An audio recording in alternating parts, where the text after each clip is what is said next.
सदन में संविधान की दुहाई देने वाले संविधान के धज्जियां उड़ा रहे हैं। सेंट्रल यूनिवर्सिटी में अभी भी संविधान के अनुरूप आरक्षित कोटे को भी पूरा नहीं किया गया है। केंद्रीय विश्वविद्यालय में अध्ययनरत छात्राओं को छात्रवृत्ति विशेष रूप से एसटी, एससी और ओबीसी वर्ग के लोगों को अनिवार्य रूप से दिए जाने की भी मैं मांग कर रहा हूं। आंकड़े देखने के बाद सहज ही समझा जा सकता है कि एससी, एसटी, ओबीसी के साथ शिक्षा में भेदभाव का स्तर कितना बढ़ता जा रहा है। सभापति महोदय जी, आपने मुझे केंद्रीय विश्वविद्यालय अधिनियम 2009 में संशोधन के लिए मेरी व बहुजन समाज पार्टी का पक्ष रखने का मौका दिया। इसके लिए मैं आपका और आपके साथ साथ अपनी पार्टी की मुखिया बहन कुमारी मायावती जी का बहुत बहुत आभार प्रकट करती हूँ। केंद्रीय विश्वविद्यालय संशोधन विधेयक 2022 राष्ट्रीय रेल और परिवहन संस्थान NRTI विश्वविद्यालय अनुदान आयोग अधिनियम 1956 के तहत एक मानित विश्वविद्यालय को एक स्वायत्त केंद्रीय विश्वविद्यालय के रूप में परिवर्तित करने का उपबंध करता है, जिससे गति शक्ति विश्वविद्यालय के नाम से जाना जाएगा। यह एक सराहनीय कदम है।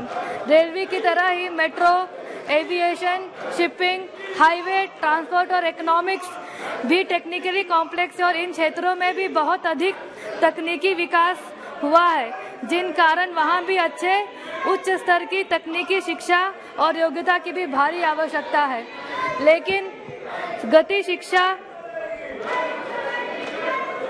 लेकिन गति शक्ति विश्वविद्यालय को परिवहन क्षेत्र में अत्याधुनिक तकनीकी के निर्माण की सुविधा प्रदान करने में भी सक्षम होना चाहिए। इसके लिए क्षमता और बुनियादी ढांचे को बढ़ाने के साथ साथ प्रशिक्षित पेशेवरों की संख्या बढ़ाने की भी आवश्यकता है, अन्यथा पूरी नीति के विफल होने का खतरा पैदा हो सकता है।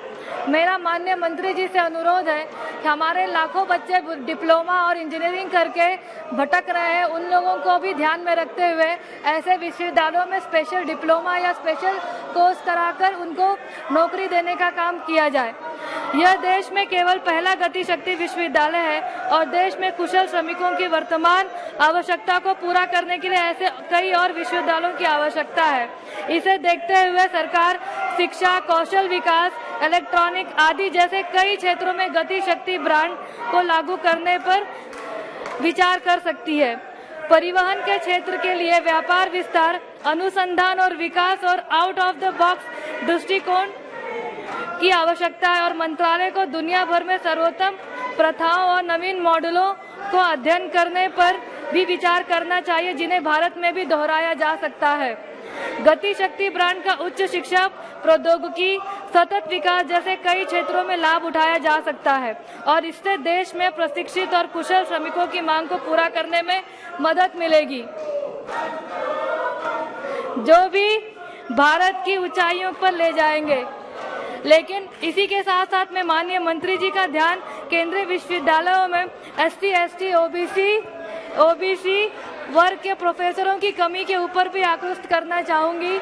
सेंट्रल यूनिवर्सिटी में अभी भी संविधान के अनुरूप आरक्षित कोटे को भी पूरा नहीं किया गया है। कई अभ्यर्थियों के अयोग्य घोषित करके उनके रिक्त पदों पर जगह होने के बावजूद भी भरा नहीं गया है, जबकि उनकी योग्यता में कोई कमी नहीं है। जैसा कि मुझे ज्ञात है, एक पद हेतु आरक्षण की व्यवस्था लागू नहीं की जा सकती, लेकिन विश्वविद्यालय यदि एक है तो समस्त नौकरियों को जोड़कर उसकी संख्या के अनुसार आरक्षण दिए जाने की हमारी बहुजन समाज पार्टी मांग करती है। केंद्रीय विश्वविद्यालय में अध्ययनरत छात्राओं को छात्रवृत्ति विशेष रूप से एसटी, एससी और ओबीसी वर्ग के लोगों को अनिवार्य रूप से दिए जाने की भी मैं मांग करती हूँ।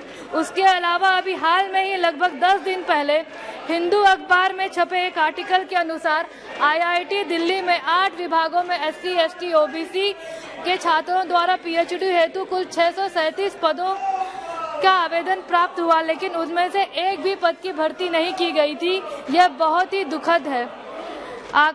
इस तरह के आंकड़े देखने के बाद सहज ही समझा जा सकता है कि एससी, एसटी, ओबीसी के साथ शिक्षा में भेदभाव का स्तर कितना बढ़ता जा रहा है।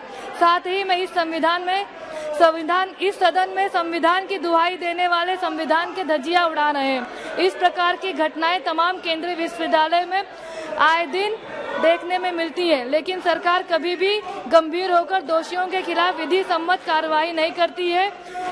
इस तरह से इनका मनोबल बढ़ता है। मेरी सरकार से और माननीय मंत्री जी से मांग है कि ऐसे प्रकरणों पर सरकार गंभीर रूप से ध्यान दे और ऐसी चीजें आगे न बढ़े।